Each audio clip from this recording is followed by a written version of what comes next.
Olá, boa tarde a todos. Que a paz do Senhor Jesus esteja conosco. Agradeço muito ao Grupo Espírita Luz da Vida. Agradeço a Mônica a oportunidade de estar aqui, poder estudar um pouco sobre a doutrina espírita e estar com vocês. Meu nome é Wagner Cardoso. Eu sou tarefeiro do Grupo Espírita Maria de Nazaré, da cidade de Rio Bonito. E estaremos hoje falando sobre o Cristo Consolador. E é com muita satisfação que estou aqui hoje, justamente nessa época que estamos vivendo uma crise, a pandemia, o isolamento social, onde as pessoas estão muito ansiosas, né? Preocupadas com razão. Então, essa mensagem do Evangelho segundo o Espiritismo, capítulo 6, sobre o Cristo Consolador, é muito importante para trazer um pouco de paz para esses momentos tão difíceis que estamos vivendo. Mas para iniciar, eu vou ler uma página de um livro que eu trouxe, Recados do Meu Coração, mensagens de Dr. Bezerra de Menezes. Eu separei a mensagem, o convite de Jesus. Sendo da lei maior que o homem somente é feliz quando ama, somente recebe na medida do que generosamente oferece, é razoável pensar que tudo aquilo que pedimos a Deus devemos antes oferecer aos irmãos de jornada. Filhos queridos, Jesus não esperou ser amado e compreendido, aceito e aplaudido pelo mundo para realizar a sua divina missão. Ele simplesmente se doou por inteiro a nós, amou-nos incondicionalmente e não recusou a cruz por amor à humanidade. Se confiamos em Jesus e nele depositamos a nossa esperança, guardemos a certeza de que o caminho do discípulo não será diferente do seu mestre. Muitos irmãos oram contritos a Jesus, solicitando-lhe a intercessão para os mais variados problemas que os afligem, mas a grande maioria ainda resiste ao chamado que há mais de 2000 anos o Nazareno continua nos formulando. Vem e segue-me. Então Jesus pediu, vem e segue-me. E nós hoje estamos num momento muito especial das nossas vidas que devemos verdadeiramente ouvir o chamado do Mestre e seguir os seus passos. Para isso, eu preciso amar, como o Dr. Bezerra diz, amar incondicionalmente, amar as pessoas. Tudo que eu quero, que eu peço nas minhas preces, que Jesus faça por mim, que eu possa já estar sentindo e exercendo para o meu próximo. Esse sentimento de amor e de caridade é que vai fazer com que Jesus possa estar na nossa vida e nos nossos corações. Vamos fazer uma prece de inicial. Senhor Jesus, bom e amado Mestre, queridos irmãos, benfeitores do Grupo Espírita Luz da Vida, nossos anjos guardiões, Jesus, Mestre amado, estamos iniciando mais uma noite de estudos. Permita, Senhor, que tudo que será lido e estudado hoje possa trazer o consolo, trazer alívio para as nossas dores. Levai aos corações dos aflitos, esteja presente no lar de todas as pessoas aqui envolvidas, de todos os frequentadores do Grupo Espírita Luz da Vida. Esteja conosco, Senhor. Pedimos permissão para iniciar o nosso estudo. Assim seja, graças a Deus. Então, nós vamos falar sobre o Evangelho segundo o Espiritismo, capítulo 6, o Cristo Consolador.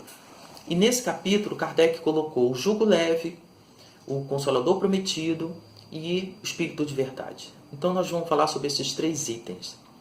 Iniciando, Kardec trouxe uma mensagem, ele colocou uma mensagem do Evangelho de Mateus, capítulo 11, versículo de 28 a 30, aonde Jesus disse, registrado por Mateus, Jesus disse: Vinde a mim, todos vós que estáis aflitos e sobrecarregados, que eu vos aliviarei.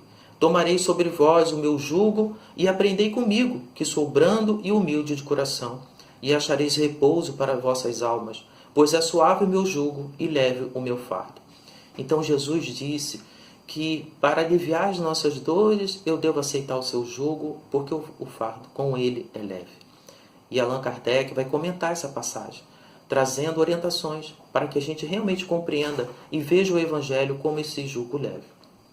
Kardec diz: todos os sofrimentos, misérias, decepções, dores físicas, perdas dos seres amados encontram consolação em a fé no futuro e confiança na justiça de Deus. Então, duas verdades foram ditas por Jesus a nós. A fé no futuro. Para que a gente compreenda isso, a gente tem que lembrar do Antigo Testamento. No Antigo Testamento não tem referências à vida no plano espiritual. Não tem referências sobre o que ocorre com o homem após a morte. Era uma incógnita devido ao estado de ignorância, de falta de conhecimentos que a humanidade estava naquela época de Moisés. E Jesus veio falar de uma vida que não era aqui, que ele estava preparando um reino que não era aqui, que aquele que sofresse todas as provas, todas as dores deste mundo com resignação, com muita fé em Deus, louvando, elevando o pensamento em oração e prece, que eles seriam felizes na vida e no reino que Jesus estava preparando, que não era aqui, a vida espiritual. Então, o conhecimento e a fé no futuro é o Evangelho que traz para nós. E outra palavra, a confiança na justiça de Deus. Então, nós vamos entender que lá no Antigo Testamento, Moisés, ele foi obrigado, foi necessário que Moisés colocasse as leis civis. Moisés, ele instituiu leis para controlar aquele povo tão rude, tão primitivo ainda, tão bárbaro, que cometiam tantos erros, né? Então, um povo que não tinha uma constituição, um povo que não tinha conhecimentos de ciência, um povo que não tinha conhecimentos de leis, só as leis que Moisés foi obrigado a instituir. E Moisés mostrava um Deus cruel, que castigava, que mandava punir. Então as pessoas, elas tinham medo de Deus. Seguiam o Antigo Testamento para que não acontecessem coisas ruins com elas, mas era por medo. Aí Jesus vem dizer que tem um reino, uma vida espiritual, e que Deus não é cruel, que Deus é amor. E aonde nós vamos encontrar no Evangelho esse entendimento de que Deus é amor? Na oração dominical. Quando os apóstolos pediram: mestre, nos ensina a orar. Jesus tinha o hábito de se retirar a um momento de sua vida, do seu dia, para orar, entrar em meditação profunda. E os apóstolos pediram: mestre, nos ensina a orar. E lá no Evangelho, Jesus começa: Pai nosso que estás nos céus. Então ele vem dizer o conhecimento, o entendimento para nós que Deus é um Pai amoroso, que Deus não quer o nosso sofrimento. Deus nos ama. E de acordo com o que a gente for estudando, a gente vai entender essa justiça de Deus. E Kardec continua dizendo: faz depender de uma condição a sua assistência. Então, a assistência de Deus, e para que o Evangelho seja realmente um bálsamo em minha vida, tem uma condição. Essa condição está na lei por ele ensinada. Seu jugo é a observância dessa lei, mas esse jugo é leve e a lei é suave, pois que apenas impõe como dever amor e caridade. Então, a observância da lei de Jesus é ao amor e a caridade. Devemos amar a Deus sobre todas as coisas, ao próximo como nos amamos. Mas como que eu me amo? Joana de Ângeles, na série de livros da linha psicológica dela, ela diz que o amor que temos que ter por nós é o respeito à nossa vida, respeito ao nosso corpo, respeito às nossas qualidades, respeitar e compreender as nossas imperfeições, no sentido de identificar as nossas imperfeições e de nos esforçarmos para vencê-las. Toda vez que eu me esforço para domar uma imperfeição que eu tenha, que eu consiga me transformar numa pessoa melhor, eu estou me amando. Eu preciso amar a mim mesmo, me respeitar. Eu fazendo isso, eu vou conseguir respeitar o próximo e vou conseguir amar o próximo e amar a Deus. É esse amor, quando eu consigo amar a mim mesmo, quando eu consigo colocar o respeito na minha vida, com certeza Jesus vai estar agindo na minha vida, trazendo, e as provas e as expiações vão ser mais leves, mais suaves. Mas Allan Kardec vem lembrar para a gente que o jugo de Jesus, a sua lei era o amor, mas também a caridade. Não só o amor, mas a caridade também. Porque muitos de nós já até sentem amor pela natureza, pelos animais, pelos parentes, pelos amigos, pelos sofredores. Nós fazemos nossas orações, nossas preces, mas a gente amar não basta. É preciso agir. É preciso que a gente leve o alívio para os nossos irmãos na caridade. Paulo de Tarso, nas suas cartas, Coríntios 13, fala que a maior virtude é a caridade, né? Muito mais do que a esperança, do que a fé. Então, que a gente precisa realmente, Joana de Anjos diz, que devemos absorver os conhecimentos que a doutrina espírita nos traz, desenvolver o nosso intelecto, mas que todo esse conhecimento do Evangelho ele possa ser humanizado, trazer para o coração. A gente precisa se sensibilizar com as verdades da doutrina espírita. Mas não basta. A gente precisa transformar todo o conhecimento da doutrina espírita, do Evangelho, colocando sentimentos, mas deixando sair nas mãos. É no serviço, é na caridade, é na prática do amor ao próximo que a gente realmente vai conquistando a vida de cristão espírita. Quando eu conseguir verdadeiramente agir conforme Jesus nos orientou do seu jugo, da sua lei de amor, a nossa vida será muito mais leve, muito mais serena. Não que não vai ter provas, vai ter dificuldades, mas nós vamos estar tão preenchidos de amor que nós não vamos sofrer. Que existe uma diferença muito grande entre dor e sofrimento. A dor faz parte do processo evolutivo nosso. É a nossa professora, a nossa grande professora, que vai fazer com que a gente se transforme numa pessoa melhor, é a dor. Agora, o sofrimento é opcional. O sofrimento é eu que escolho.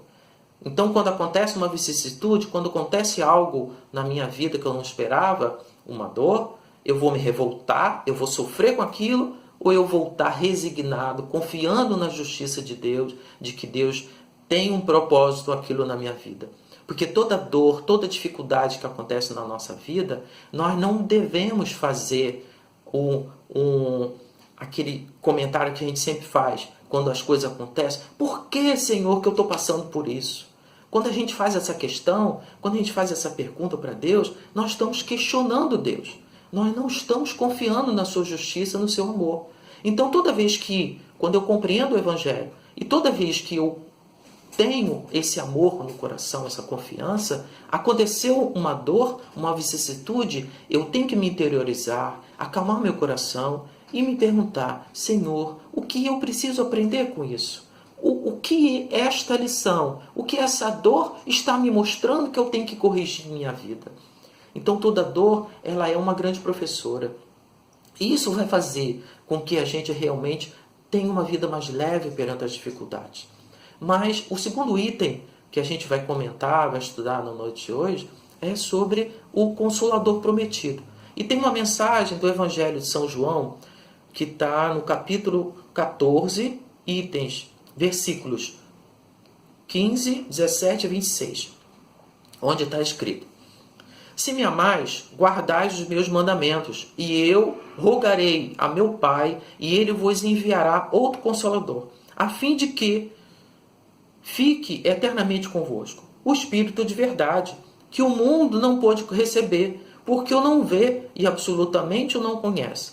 Mas quanto a vós, conhecê-los-eis, porque ficarás convosco e estará em vós. Porém, o Consolador, que é o Santo Espírito, que meu Pai enviará em meu nome, vos ensinará todas as coisas e vos fará recordar tudo o que vos tenho dito. Essa passagem que está registrada em João, né, nós vamos compreender agora que Allan Kardec ele explica para a gente que Consolador prometido é esse que Jesus prometeu para nós. E aí Kardec diz: Jesus promete outro Consolador, o Espírito de verdade, que o mundo ainda não conhece por não estar maduro. Então, na época, no Antigo Testamento, na época do Cristo, Cristo não pôde falar as coisas claramente, porque a humanidade estava muito imatura.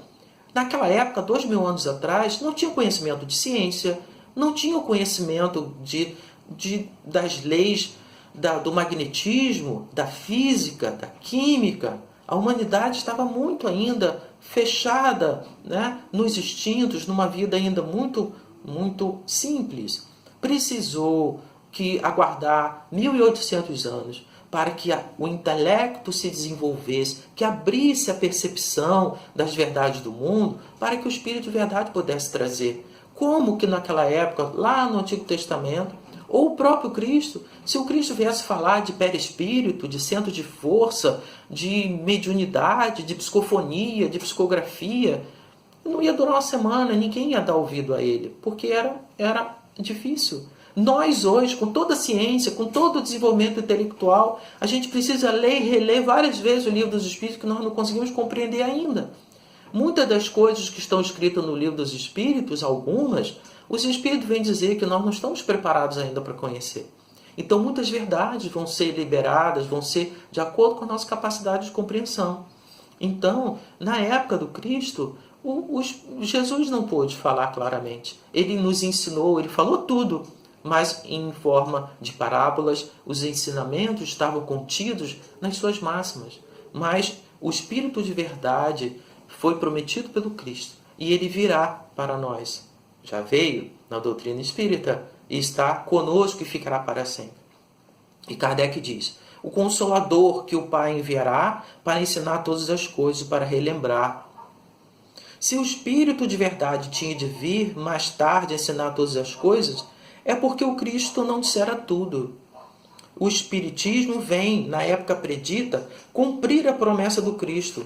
Preside o seu advento o Espírito de verdade.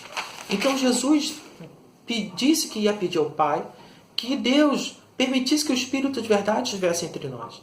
E lá no começo das pesquisas, das anotações de Kardec, quando ele começou a codificar a doutrina espírita, as mensagens que chegaram pelas médiuns que trabalhavam com ele, meninas de 13, 14 anos, o Espírito de verdade se apresenta como sendo o coordenador, tendo uma falange de espíritos de luz trabalhando para ele, trazendo o advento do Espiritismo. E Kardec continua: o Espiritismo chama os homens à observância da lei, ensina todas as coisas fazendo compreender. Então o Espiritismo não fala mais em parábolas, nem tem simbologias, fala tudo claramente, de acordo com a nossa capacidade. Está tudo claro. No Livro dos Espíritos é muito didático. A construção das ideias, a questão 1, 2, 3, 4, 5, foi elaborada essa sequência das perguntas pelos Espíritos. Eles organizaram tudo para facilitar a compreensão. Advertiu o Cristo: ouçam os que têm ouvidos para ouvir. O Espiritismo vem abrir os olhos e os ouvidos. Então, muitas das vezes, nós vamos encontrar lá no Evangelho Jesus dizendo, né, que são mortos que enterrando seus mortos, que deveríamos abrir os ouvidos e os olhos, né, que não estávamos vendo por causa da ignorância. Mas o Espiritismo veio fazer com que a gente abra nossos olhos, os olhos da percepção, os olhos da compreensão, o ouvido de ouvir as verdades com o coração, não com o ouvido físico. Vem finalmente trazer a consolação suprema aos deserdados da terra e a todos que sofrem, atribuindo causa justa e fim útil a todas as dores. Olha que coisa! Nós estamos vivendo uma pandemia, nós estamos vivendo isolamento social, um momento tão difícil, de tanto sofrimento, e quando a gente estuda a doutrina espírita, quando a gente estuda o Evangelho segundo o Espiritismo, nós vamos entender uma causa justa disso tudo. Nós vamos compreender que tem um fim útil. É aquilo que eu estava falando. Deus não está castigando a humanidade com a pandemia. A pandemia aconteceu, é um reflexo, é um efeito do orgulho e do egoísmo, da ambição do homem. Agora ela tem um fim útil. Qual é a utilidade dessa pandemia? Fazer com que o homem possa acerenar as suas atitudes, possa parar o avanço de dominação, de torturando os irmãos e a natureza. A gente logo com poucos meses, né, com pouco tempo que começou a pandemia no mundo, os mares ficaram mais limpos, o ar ficou mais purificado, muitas das coisas da natureza estão voltando à normalidade. E nós devemos aproveitar esses momentos de isolamento social para fazermos a nossa reforma íntima, tão pedido por Santo Agostinho, orientado na questão 919A do Livro dos Espíritos, onde Santo Agostinho fala, né, que devemos refletir sobre a nossa vida. Então, o fim útil dessa pandemia é fazer com que o homem refaça os seus valores morais e veja o verdadeiro sentido da vida, que é o amor, que é a caridade, como vimos lá atrás, que devemos cuidar uns dos outros. Se uma pessoa fica doente do outro lado da vida, nós estamos aqui também passando por privações, por dificuldades. Somos todos irmãos nessa grande nave chamada Terra, que o governador e quem está no leme dirigindo é Jesus. E Jesus, tudo que ele faz é para o nosso bem. Então essa pandemia tem um fim útil, não vamos nos revoltar com ela. Vamos aproveitar para crescer e evoluir. Mas Kardec continua. Diz o Cristo, bem-aventurados os aflitos, pois serão consolados. Mas como há de alguém sentir-se ditoso por sofrer, se não sabe por que sofre? Então, quando a gente estuda a doutrina espírita, as questões filosóficas, as causas das nossas dores, a gente compreende. O ser humano sempre se perguntou quem eu sou, da onde que eu vim, para onde que eu vou, por que que eu estou aqui nessa terra sofrendo, por que que eu nasci. Isso traz muita angústia. Mas quando eu estudo a doutrina espírita, quando eu entendo a lei de reencarnação, quando eu entendo a nossa verdadeira natureza espiritual, quando eu entendo que as aflições da vida são para uma oportunidade de reajuste, eu compreendo o porquê que eu estou aqui. Eu sei quem eu sou. Eu sei de onde que eu vim e eu sei para onde que eu vou. Se eu me esforçar no bem, se eu me tornar uma pessoa melhor, eu sei que o meu futuro será melhor. Porque eu já tenho registrado em mim, no meu ser, na minha alma, no meu perispírito, as verdades do Cristo, que é o amor e a caridade. Os momentos de crise, Allan Kardec coloca, mostra a doutrina espírita, mostra o objetivo dos sofrimentos, apontando-os como crises salutares que produzem a cura e como meio de depuração para a grande felicidade. Então, os momentos de crise, isso foi escrito há 160 anos atrás, que os momentos de crise da nossa vida são para nos mostrar a causa e a compreensão das nossas falhas e para nos depurarmos, tirar de nós as impurezas, tirar de nós tudo que está impregnando, pesando, embrutecendo o nosso perispírito e a nossa vida. Então as crises, elas são salutares, é para o nosso bem. Não devemos ver esses momentos de dificuldade como castigo. Mas, ainda sobre o Cristo Consolador, Kardec vai falando. Quando eu estudo a doutrina espírita, eu compreendo que tudo tem um motivo justo. Eu não devo murmurar, eu não devo reclamar, porque eu sei que eu estou passando por coisas que eu fiz por merecer, mas que eu também posso mudá-las. A minha maneira de pensar e de agir. Eu mudando a minha maneira de pensar e de agir, eu terei um futuro melhor. Como o obreiro aceita o trabalho que lhe assegurará o salário. O Espiritismo lhe dá fé inabalável no futuro e a dúvida pungente não mais lhe apossa. Então nós somos os obreiros da última hora, os trabalhadores do Cristo, que devemos fazer com que nesses últimos tempos de expiação e prova, possamos nós sermos aqueles trabalhadores corajosos que está preparando o alicerce para um mundo novo, como um prédio que vai ser erguido e que vai habitar e acolher muitos irmãos. Esse prédio, quando foi construído, precisou de braços fortes para fazer o alicerce, para levantar as primeiras paredes. E nós somos esses obreiros que Cristo confiou em nós. Nós estamos fazendo a fundação, as fundações e levantando as primeiras paredes do mundo de regeneração. É uma bênção estarmos reencarnados nessa época para trabalharmos com Cristo. Não vamos murmurar, vamos exemplificar, vamos buscar compreender o Evangelho a cada dia para levar as pessoas à verdade, para que a cada dia mais e mais pessoas vejam que a vida ela é maravilhosa e que tudo tem um sentido útil na nossa vida.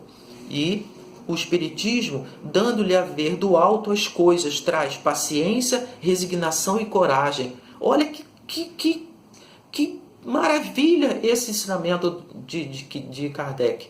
Quando a gente estuda a doutrina espírita, a gente vê as coisas do plano espiritual.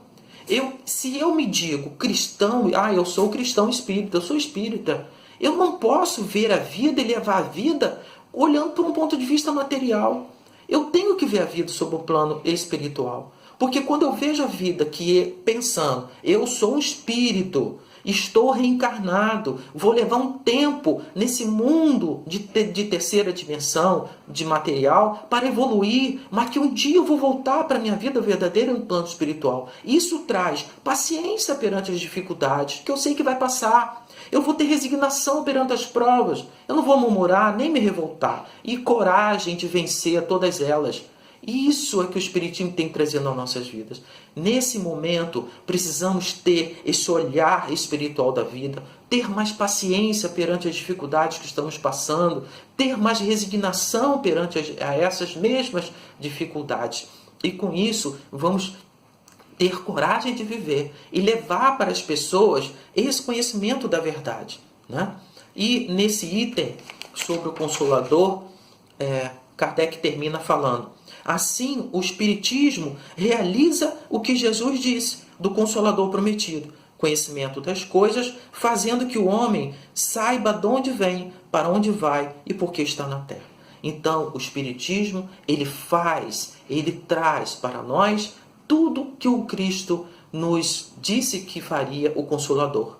O Espiritismo, ele fala claramente, ele fala abertamente, ele consola nossas almas e nos fortalece perante as dores. E no terceiro item nós vamos falar sobre o Espírito de Verdade, o advento do Espírito de Verdade. E nós vamos passar agora para o terceiro item, que é o advento do Espírito de Verdade. Vamos ler, agora a mensagem do Espírito de Verdade, que Allan Kardec coloca nesse capítulo 6 do Evangelho. E o Espírito de Verdade diz: venho como outrora aos transviados filhos de Israel, trazer-vos a verdade e dissipar as trevas, escutai-me. Logo de início a mensagem, primeira frase, o Espírito de Verdade diz: escutai-me. O Espiritismo, como fez antigamente a minha palavra, tem de lembrar aos incrédulos que acima deles reina a imutável conhecimento de Deus bom, o Deus grande, que faz germinem as plantas e se elevem as ondas. Então, nós vamos ver que nessa mensagem, o Espírito de Verdade vem nos lembrar dessa grandeza e da bondade do amor de Deus. E ele continua: revelei a doutrina divinal. Meu Pai não quer aniquilar a raça humana, quer que, ajudando-vos uns aos outros, mortos e vivos, isto é, mortos segundo a carne, porque não existe a morte, vos socorrais mutuamente. Então, logo no início da mensagem do Espírito de Verdade, ele vem dizer que Deus quer de nós que nos amemos, que nos socorremos uns aos outros, mas não é só socorrer aos encarnados, mas devemos amar e socorrer, interagir com o plano espiritual, com os mortos. Mas como eu vou fazer caridade por uma pessoa que faleceu? Ela desencarnou? Ela está no plano espiritual? Como eu faço isso? Estudando a doutrina espírita, eu vou saber que nós estamos vinculados a todos pelos laços do amor, pelos laços do pensamento. O que eu penso e vibro e as minhas ações aqui vão refletir no plano espiritual. E o plano espiritual também reflete nossas vidas. Existe um intercâmbio de vibrações e sentimento entre os planos. Então, devemos, sim, praticar o amor, a caridade, servir com resignação, com muito carinho, porque os desencarnados também estão recebendo as influências do que eu penso, do que eu falo, das minhas atitudes. Mas o Espírito de verdade diz: orai, crede, pois que a morte é a ressurreição, durante a qual as virtudes que houverdes cultivado crescerão e se desenvolverão como cedro.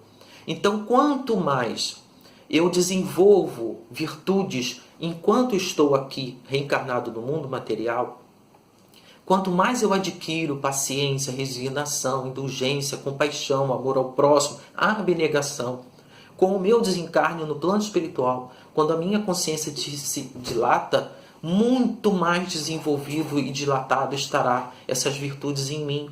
Por isso que devemos nos esforçar. Mas o Espírito de verdade diz para a gente: crede, amai, meditai sobre as coisas que vos são reveladas. Não misture o joio com a boa semente, as utopias com as verdades. Espíritas, amai-vos. Este é o primeiro ensinamento. Instruí-vos o segundo. Então o Espírito de verdade vem pedir para nós, para a gente crer. Eu preciso compreender a doutrina espírita. Quanto mais eu estudo e compreendo a doutrina espírita, mais eu creio e tomo posse da minha verdadeira existência espiritual, mais eu compreendo o mundo espiritual, mais eu me aproximo da inteligência de Deus. Mas que eu também possa amar incondicionalmente e meditar. Interessante a orientação do Espírito de verdade sobre a meditação. Nós vamos encontrar orientação lá no Oriente, na Índia, na China. Os orientais têm uma prática milenar de fazer meditação. A meditação, e o Joana de Ângeles, Emmanuel, André Luiz, os benfeitores sempre falam para a gente meditar. E nós não temos, nós ocidentais temos dificuldade de meditar. E o que seria meditação? A meditação é quando a gente acalma os nossos pensamentos. Quando a gente reduz o funcionamento do nosso corpo. Nós estamos tão ansiosos, nervosos, estressados por causa da vida, que exige tanta coisa da gente. Nós devemos, no momento do nosso dia, a gente se recolher num lugar sereno, fechar os nossos olhos, fazer uma respiração profunda. Quanto mais eu consigo acerenar a minha mente, acalmar o meu coração, reduzir as sinapses do meu cérebro, fechando os olhos, não como uma coisa mística, mas para que o mundo externo não venha a me causar impressão, para que facilite eu acalmar o meu pensamento e eu, com isso, acerenando os meus sentimentos, os meus pensamentos, eu vou conseguir perceber muito mais a presença dos meus mentores, as orientações e conselhos do meu anjo de guarda. Eu vou conseguindo ter uma tranquilidade de me ver melhor, aonde eu estou acertando, aonde eu estou errando. Então, isso que devemos fazer. O Espírito de verdade vem nos orientando, que a gente deve crer, amar, meditar sobre as coisas que a doutrina espírita vem nos revelando. E com isso, nos espíritas, amai-vos, este é o primeiro mandamento. Instruí-vos o segundo. Porque através do conhecimento é que vamos nos libertando das nossas imperfeições morais. Bem, mas o Espírito de verdade continua. No cristianismo encontram-se todas as verdades. Cristianismo, vamos entender aí, doutrina do Cristo, do Evangelho. Cristianismo, vamos fazer uma ligação com o Evangelho, tá? Então, o Evangelho contém todas as verdades. Venho dizer-lhes que elevem a sua resignação ao nível de suas provas, que chorem. Olha que interessante, o Espírito de verdade diz que se a gente tiver vontade de chorar, que chore. Que chorem, porquanto a dor foi sagrada no jardim das oliveiras, mas que esperem, pois que também a eles os anjos consoladores lhe virão enxugar as lágrimas. Nada fica perdido no reino do nosso Pai. Em verdade vos digo, os que carregam seus fardos e assistem aos seus irmãos são bem amados meus. Então, meus irmãos, Jesus, o Espírito de verdade, vem dizer para nós que devemos seguir a imagem figurada, que do lado do Evangelho, quando Jesus ele estava perto do momento da crucificação, quando ele se afastou com os apóstolos, começou a orar e chorou, e lá está dito que Jesus chorava, que um espírito, um anjo veio consolar. que nós devemos chorar. Estamos angustiados, estamos aflitos, estamos cheios de aflição, de dor, vamos chorar. Agora, chorar para aliviar essa dor do peito, botar para fora nas lágrimas essas energias que nos trazem angústias. Não chorar por revolta, chorar de murmurando, reclamando. Lembra que eu falei da questão, por que, Senhor, que eu estou passando por isso? Chorar? Não, questionar Deus não, mas chorar de alívio.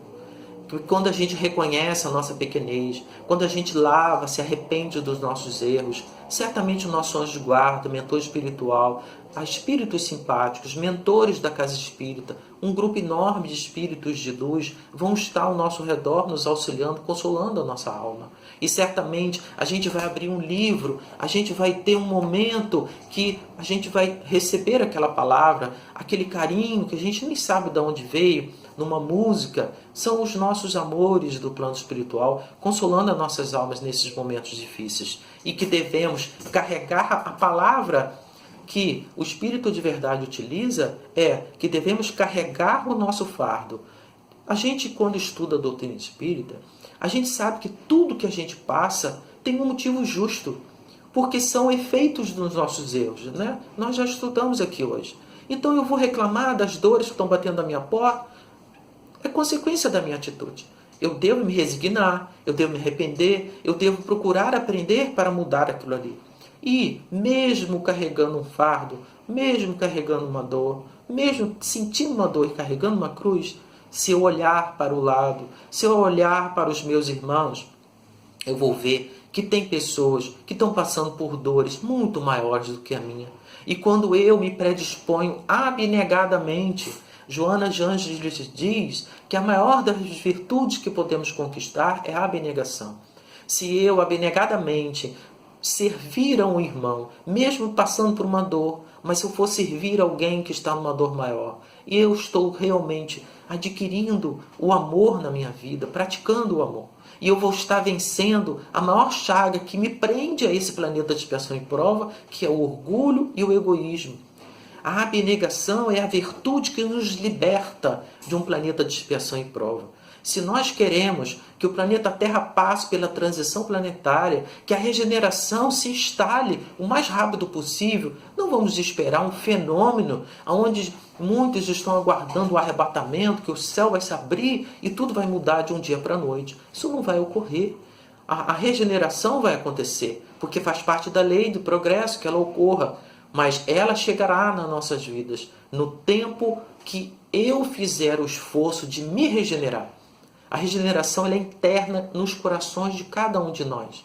Quanto mais a gente se esforçar de conhecer o Evangelho, quanto mais a gente amar e sermos caridosos, mais eu vou estar me regenerando, me curando das minhas mazelas. E mais eu vou encontrar a perfeição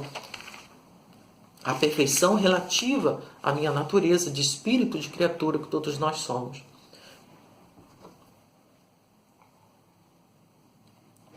Mas o Espírito de verdade continua falando para nós. Sou o grande médico das almas e venho trazer-vos o remédio que vos há de curar.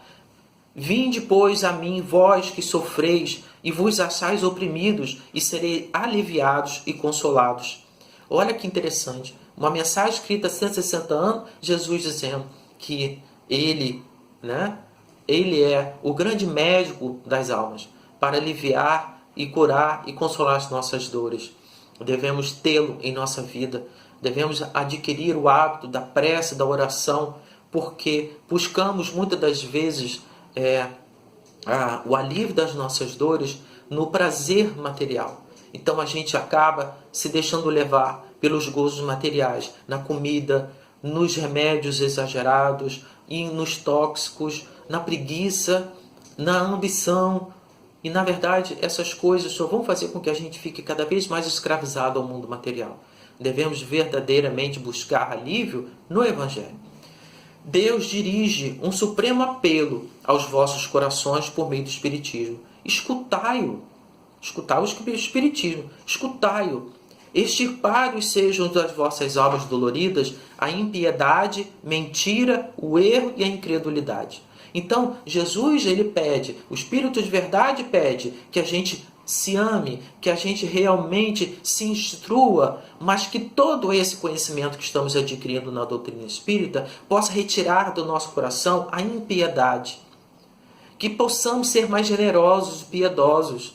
Não vamos mais ficar julgando as pessoas, recriminando, utilizando das mídias sociais para ficar falando desse ou daquele governante, ou porque eu não concordo com isso, com aquilo, julgando os outros, apontando. Não vamos apontar mais para ninguém. Vamos sermos indulgentes, orar por aqueles que erram. Mentir. Então o Espírito de verdade diz que devemos ser mais piedosos, mais verdadeiros. Parar de mentir, não utilizar mais da mentira. Nem aquelas pequenininhas. Muitas das vezes a gente comete umas mentirinhas pequenininhas, aquela mentira branca que não tem importância. Não, é mentira. Vamos ser mais sinceros, verdadeiros. E vamos ser mais crédulos. Crer mais em Deus, na vida e nas pessoas. Que no futuro, humildes e submissos ao Criador, pratiqueis a lei divina. E isso aqui é interessante. Que a gente possa ser humilde e submisso ao Criador. Isso fica difícil para a gente, porque o que caracteriza um espírito de um planeta de expiação e prova é o orgulho. Então somos orgulhosos. A gente não gosta de obedecer ordens, a gente tem vontade de agir com liberdade, eu faço o que eu quero, do jeito que eu quero. Muitos de nós sofrem da síndrome de Gabriela, que eu sou mesmo assim, assim que eu sou, aquela música, da novela. Não, vamos nos livrar desse orgulho, vamos ser submissos. Submisso, não que eu tenha que abaixar a cabeça, que Deus vai me bater, Deus vai me castigar, como o Antigo Testamento. Não, submisso no sentido de que eu vou, a partir de hoje, estudar as leis morais, eu vou estudar o Evangelho, eu vou fazer o culto do Evangelho no lar, eu vou compreender as leis naturais e procurar me aproximar da verdade. Eu vou tomar posse da minha vida porque eu vou estar com a minha consciência desperta e eu vou seguir as leis naturais. Um jovem perguntou para mim, então a gente para evoluir precisa errar? O erro é que faz, o erro não acaba nunca? E nós estudando junto a gente descobriu que aquele que caminha reto, não cometendo erros, evolui muito mais rápido. Nós não precisaríamos errar para aprender com o erro. A gente erra e aprende com o erro porque somos rebeldes. Santo Agostinho diz que os espíritos que caracterizam o planeta de expiação e prova é a rebeldia. Vamos nos livrar da arrogância, do orgulho e da rebeldia, principalmente nessa época de pandemia, e vamos botar em prática as leis naturais, vamos botar em prática o Evangelho. E com isso nós vamos ser dóceis, é a palavra que o Espírito de verdade diz. Amai e orai, sede dócil aos Espíritos do Senhor. Invocai-o no fundo dos vossos corações. Ele então vos enviará o seu Filho bem-amado, para que vos instruir e dizer essas boas palavras. Eis-me aqui, venho até vós, porque me chamaste. Então que a gente possa, através das nossas orações, através do esforço que a gente faça para domar as nossas más inclinações, quanto mais eu consigo compreender o Evangelho e botar em prática, mais suave vai ser a minha vida.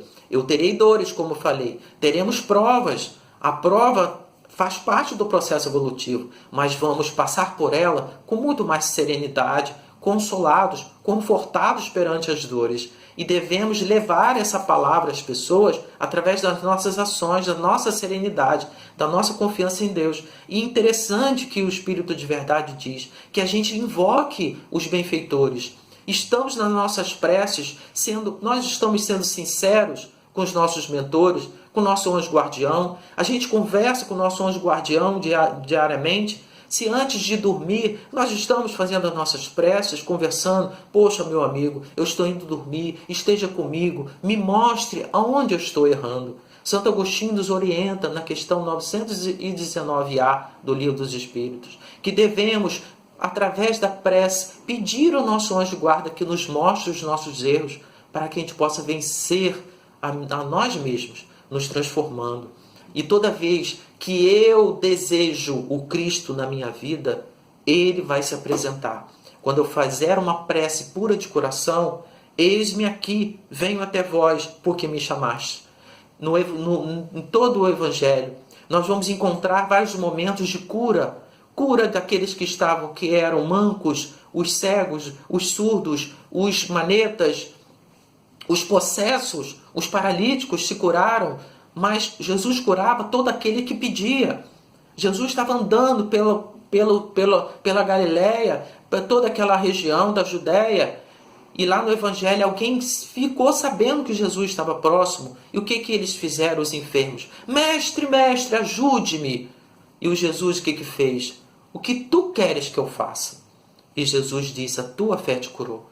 E nesses momentos de pandemia, nesses momentos de isolamento social, nesses momentos de transição planetária, nesses momentos de provas e expiações, vamos pedir a Jesus, vamos orar com o coração puro, pedindo a sua presença em nossa vida. E Ele se fará presente. Pessoalmente não, mas Ele vai estar representado pelos seus espíritos de luz tarefeiros. Esses grandes iluminados amores das nossas vidas são os mentores da nossa casa espírita, são os nossos guardiões. Não estamos sozinhos nessa batalha.